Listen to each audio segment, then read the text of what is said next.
if you got into power, not just hold it back till you get into power and then come back with it. To date, our position has been calling on a moratorium. We think government needs to do a lot of homework before proceeding with this. It needs to make sure that if it is to proceed, there needs to be proper regulation in place. There needs to be people on the ground that can monitor this. And that, right now, government doesn't even have the resources to do the proper monitoring of this. Human resources to make sure that if it is done, it's done properly, and it's done. We can have the best regulations in the world.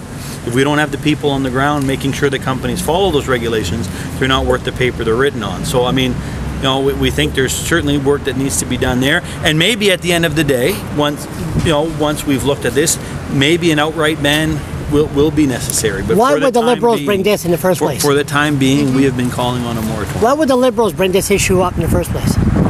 Charles, this is an industry that has been developing rapidly, and hydrofracking is something that's fairly new. It hasn't been in existence for all that long, and it's a file that has evolved rapidly. And I've always said, only fools never change their mind. When we first accepted to bring these companies to New Brunswick, ourselves, we didn't know the full implications of hydrofracking and what it meant. And they made a mess everywhere they've been. And we've been following this file, and I've been reading up on it on the internet. I've been reading up on different reports and whatnot that various people have been providing, and our opinion has changed over time. And we think the government needs to do a lot more work than what has been done today. Did Shale Gas give money to the Liberal government to go in there first? Would you know that?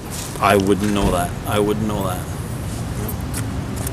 But, there were open competitions for companies to there was a process to select which companies had the rights. But there's no consent by the people, if I may now interrupt. There's no consent of the people. We were not asked. We were not consulted.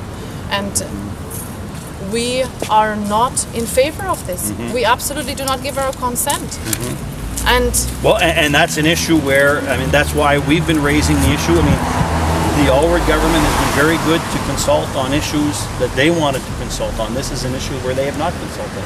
They have not held one public meeting to date in any community to discuss this, and that's where we think, had we remained in government, we would have done things differently. I'm not debating if it's a Liberal issue or a Conservative, because I know that both governments were part of this. This is not a new issue that I know. I am not going to say anything now. This is not an issue of Liberal or Conservative.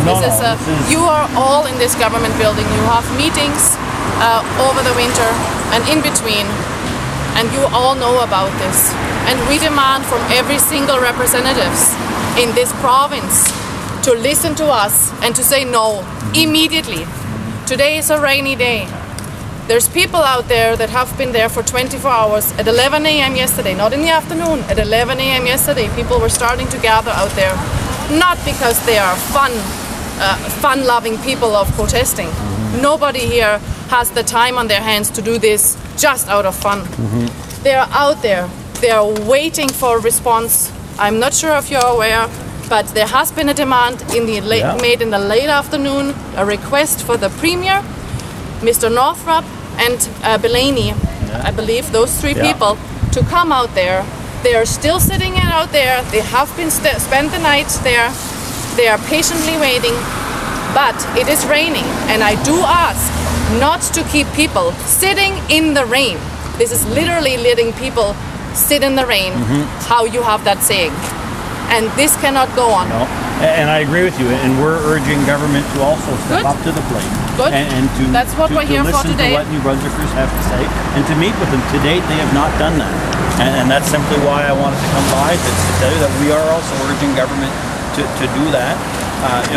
We have our position. To date, government has not held one single public meeting on this issue to hear what New Brunswickers have to say, yet they're consulting on all types of issues all around the province, but issues that are convenient to them, issues that are of real concern, whether it be cuts to the Department of Education, whether it be an issue like hydrofracking. They are not consulting. So we're telling them that they need to go out and listen to what New Brunswickers have to say.